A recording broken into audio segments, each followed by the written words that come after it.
Szóval az esemény záró akkordja zajlik éppen, és hogyha mögéd néznénk, mert én látom, ami mögötted zajlik, azt láthatjuk, hogy nagyon sokan vannak itt az uszodában, tehát feltételezem, hogy a kérdés, hogy elégedett vagy-e, az nem is biztos, hogy helytálló, mert gondolom... Nem, azért ez helytálló a kérdés, mert nagyon nehezen indult a rendezvény, nagyon lassan kezdtek jönni az emberek, viszont a végére ez nagyon megindult. Tehát amennyire aggódtam az elején, hogy valóban sikeres lesz ez, és a vízzel képes arra, hogy megmutassa, milyen népszerű Magyarországon, annyira megnyugodtam most a végére, hogy tényleg ez egy szerethető sportág, és nem szeretik ezt a sportágat haza. És hát mind a játékosok, mind a sportvezetők, a szövetség részéről, az edző, mindenki megmutatta azt az arcát, amit az emberek igazából szeretnek és várnak is tőlük.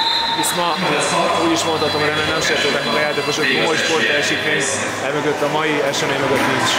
Viszont vannak komoly nevek, komoly teljesítmények, és ez az a tartalom, amit ők biztosítanak a vízilabda számára, a sportág számára idehaza, amit szeretnek az emberek, mert ez a mai rendezvény, a szervezés, az ötlet szintjén ez kevés lett volna, ezt meg kellett, hogy ők töltsék.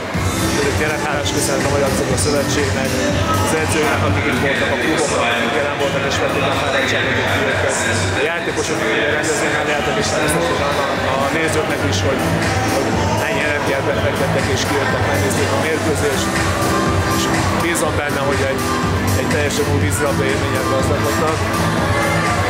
És az apropó, amire a rendezvény igazából létrejött, az, hogy kiderül, hogy milyen jó klubok, vízilabda klubok vannak itt Magyarországon, és hogy egymás ellen volnak most mindentől kezdve játszani. Én már nagyon várom ezt a bajnokságot, amit bátran nevezhetünk a világ legerősebb vízilabda bajnokságának, úgyhogy sok jó alapanyagból azért nagyon rosszat nem lehet összehozni. Mi az, ami a legjobban sikerült, vagy amit te nagyon jónak érzel, ami zajlott?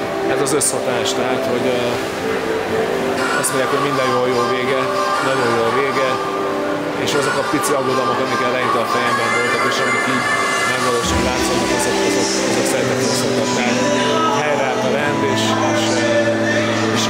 most úgy érzem, hogy egy nagyon nagy rendületet kapott ez az esemény, és bízom benne, hogy egy picit talán a vízilabda megítélése is idehaza, és hát a jövőben ez bízom benne, hogy tovább fog tudni pörögni, tovább tudjuk ezt a rendezvényt folytatni, és folyamatosan tudunk építkezni, és hozzá tudunk adni magyar vízilabdázásra azért tudnosak egy olyan élményt, ami mindig picit másabb lesz, mint egy világbajnokság, egy Európa-bajnokság, egy hazai rendezvési bármilyen sportesemény, vagy a bajnoki forduló.